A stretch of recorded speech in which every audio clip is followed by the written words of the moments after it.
Grammar में आज का आपका टॉपिक है वॉइस। याद रहे वॉइस में हमेशा वर्ब की थर्ड फॉर्म का यूज होता है। रूल जो है उसमें सबसे पहले हम ऑब्जेक्ट को सब्जेक्ट बनाएंगे। दूसरे नंबर पे हेल्पिंग वर्ब का यूज होता है।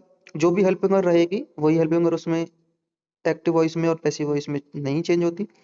थर्ड है वर्ब की थर्ड फॉर्म का हमेशा इसमें यूज होगा। चौथे नंबर पे बाय का यूज होगा। उसके बाद लास्ट में सब्जेक्ट को ऑब्जेक्ट हम बना देंगे, लेकिन याद रहे उसका ऑब्जेक्टिव केस लगेगा, जैसे कि ही का हिम। जैसे फर्स्ट सेंटेंस है the boy kicks the ball. Present indefinite tense है, तो प्रेजेंट इंडेफिनिट टेंस में वर्ब की फर्स्ट फॉर्म या फिर डू या डज को इज एम आर में चेंज करते हैं। इसलिए इसका जो पैसिव वॉइस है वो ये रहेगा, the ball is kicked by the boy. Second sentence is we are cleaning the classroom. Present continuous tense है। प्रेजेंट कॉन्टिन्यूअस टेंस में इजएमआर के साथ साथ हम बीइंग का यूज करते हैं, यानी कि आईएनजी को हटाने के लिए बीइंग लगता है। तो इसका आंसर बनेगा the classroom is being cleaned by us. Us इसलिए आया है क्योंकि वी का ऑब्जेक्टिव पार्ट हमें लेना है, तो वी अवर अस, तो ऑब्जेक्टिव पार्ट वी का होता है us. Third sentence is he is reading a book. Again present continuous tense है, यानी कि आईएनजी को हटाने के लिए इसमें हम बीइंग का यूज करेंगे। इसका बनेगा a book is being. Being इसलिए आएगा क्योंकि रीडिंग में से हमें आईएनजी हटाना है। और याद रहे रीड की तीनों फॉर्म की स्पेलिंग जो है वो सेम होती है, लेकिन बोलने में आता है रीड रेड रेड। तो इसका आंसर बनेगा the book is being read by him. Read by him नहीं बनेगा। Fourth sentence is they have finished the work. Present perfect tense है, यानी कि इसमें हेल्पिंग वर्ब रहेगी हैज या हैव। हैज या हैव चेंज नहीं होंगे, बस उनके बाद बीन लग जाएगा, BEEN। तो इसका आंसर होगा the work has been finished by them. They का ऑब्जेक्टिव होता है them. Next is the teacher has checked the notebooks. Again present perfect tense, तो हैज या हैव आता है तो उसके बाद हम बीन लगा देते हैं। तो सबसे पहले इसमें ऑब्जेक्ट का सब्जेक्ट हम बनाएंगे, ऑब्जेक्ट है द नोटबुक्स। उसके बाद हम हेल्पिंग वर्ब लगाते हैं, हेल्पिंग वर्ब इसमें हैव। हैज हैव आता है तो उसके बाद लगता है बीन, तो हमने बीन लगा दिया। और फिर आता है वर्ब की थर्ड फॉर्म, तो वर्ब की थर्ड फॉर्म चेक्ड पहले से ही है, चेंज नहीं होगी।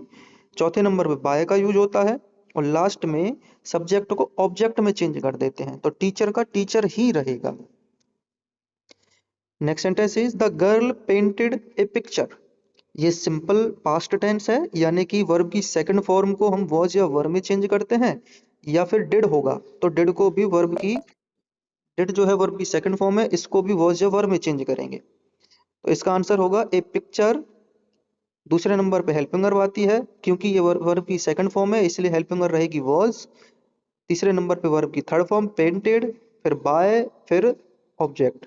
तो a picture was painted by the girl. Next is the police caught the thief. ये भी सिंपल पास्ट टेंस है, वर्ब की सेकंड फॉर्म है, और वर्ब की सेकंड फॉर्म को हम हमेशा वॉज में या वर्ब में चेंज करते हैं। ध्यान रहे वॉज सिंगुलर सब्जेक्ट के साथ, जैसे कि ही, शी, इट, आई इनके साथ आता है, और प्लूरल सब्जेक्ट के साथ वर आता है। तो इसका आंसर रहेगा the thief was caught by the police. Verb की सेकंड फॉर्म और डिड को हमेशा वॉज और वर्ब में चेंज करेंगे पैसिव वॉइस बनाते समय। Next is she was cooking food. Past continuous tense है, जैसे कि हम पहले ही बात कर चुके थे, आईएनजी किसी के भी साथ आएगा, चाहे प्रेजेंट कॉन्टिन्यूअस में चाहे पास्ट में। हम हमेशा आईएनजी को हटाने के लिए बीइंग का यूज करेंगे। तो food was being cooked bye her, food के साथ वॉज आएगा क्योंकि अनकाउंटेबल नाउन है। ऐसी चीजें जिनको हम गिन नहीं सकते उनके लिए हम हमेशा सिंगुलर नाउन उनको मान के हम चलते हैं। Next sentence is they had completed the project. तो हैड यानी कि पास्ट परफेक्ट टेंस, हैड के साथ साथ हम बीन का यूज करते हैं, और हेड सिंगुलर के साथ भी आता है, प्लूरल के साथ भी, सबके साथ हेड ही आएगा। तो इसका आंसर रहेगा the project had been completed by them. They का ऑब्जेक्ट बन जाएगा देम।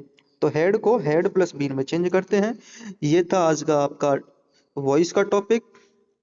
और आपके लिए कुछ होमवर्क में वर्कशीट भी मैंने दी है, तो वो है ये आपको करके देखना है।